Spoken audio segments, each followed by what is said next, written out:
Turime Lietuvoje, sakyčiau, tokią unikaliai idiotinę situaciją, kada energetikos ministras yra paskiriamas asmuo, kuris būdamas Sauliaus Skvernelio komandoje, kada buvo Saulius Skvernelis patarėjas, su Rajak viską darė, kad Ignitis būtų privatizuotas. Kas įdomiausiai, kad dokumentus jie įslaptino 10 metų. Ir tai yra Luko Savicko iniciatyva, Rajak iniciatyvom ir panašiai. Dabar įsivaizduokit, koks yra niuansas. Jie įslaptina 10 metų dokumentus, nuo Lietuvos gyventojų viskas slepiama yra. Ar jūs galite įsivaizduoti, kad valstybėje mes turėtumėm tokią idiotinę,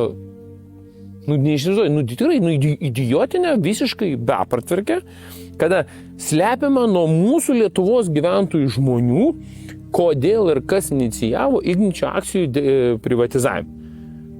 Prezidentas tą žinojo, prezidento rinkėjai, prezidento finansiniai rėmėjai irgi puikiai šitą dalyką žinojo. Igničio akcijas buvo privatizuotos ne šiaip savo prie kažko, bet būtent prie Luko Savicko. Tie verslininkai, kurie labai stipriai rėmė arba kur ten Andrius Tapinas iškėlė, kad labai pigiai atstovavo vienose ar kitose teismuose, tie patys teisininkai ruošia visokiausio pobūdžio dokumentus. Tiek ir dėl dujų terminalo, tiek ir dėl arbitražo, tiek ir dėl vėjo jėgainių jūroje ir panašiai. Šiandien man toks labai įdomus dalykas. Ar Lukas Savicko pastatymas ir prezidento nebekelimas aukštų reikalavimų, kai buvo keliama neva tai Nemuno aušrai, o mes iš tikrųjų buvom pasiūlę labai profesionalius ir labai gerus energetikos srities specialistus ir dėstytojai ir akademiką buvom pasiūlę ir advokatą ir panašiai ir niekas netiko.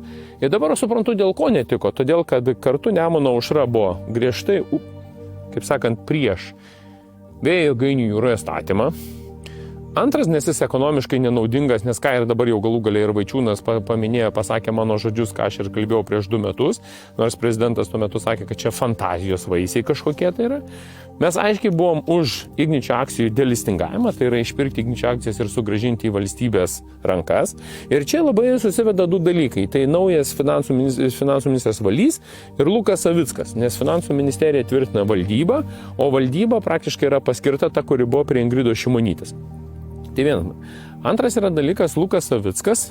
Jeigu tas ko aš prieš šį, kaip prieš asmenį tikrai gink dieve nieko neturiu, jaunas žmogus gali važiuoti, gali kurti, gali daryti panašiai. Bet žmogus, kuris man jau iškart pasako, kad mes nesvarstome Igničio akcijų išpirkimą, mes nesvarstome apie jūros jėgainių parką, mes nesvarstome apie tam tikrus auditus pačio Ignitį, ESO grupė, EPSO-G ir panašiai, tai dažnai man kyla klausimas, tai kam tu eini tada į ministeriją, kam tu sutinki vadovauti tokio pobūdžio ministerijai, jeigu tu absoliučiai nieko nenori daryti. Tai ir čia, žinot, išlenda būtent, manau, kad lobistai, išlenda verslininkai, kurie ir bandys per patį Luką Savicką valdyti visą energetikos sektorių. Toliau mes nematysime viešosius pirkimus, toliau mes matysime visokios pobūdžio įmonėlės, kuriuos iš tikrųjų lobsta ir šiandien daro. Tai aš kažkodėl tai net jaučiu dar įdomesnį dalyką. Tos pačios kontoros arba tos pačios gaujos, kurios būnant tuo metu valdančiųjų daugumai grasina ir nurodinėja, kad jūs čia tą turi daryti, aną turi daryti, 3, 4, 5, jos dabar džiaugiasi ir žinot, kur reikės į ką atkreipti dėmesį? Svarbiausia, reikės atkreipti dėmesį, o kasgi bus paskirti viceministrai.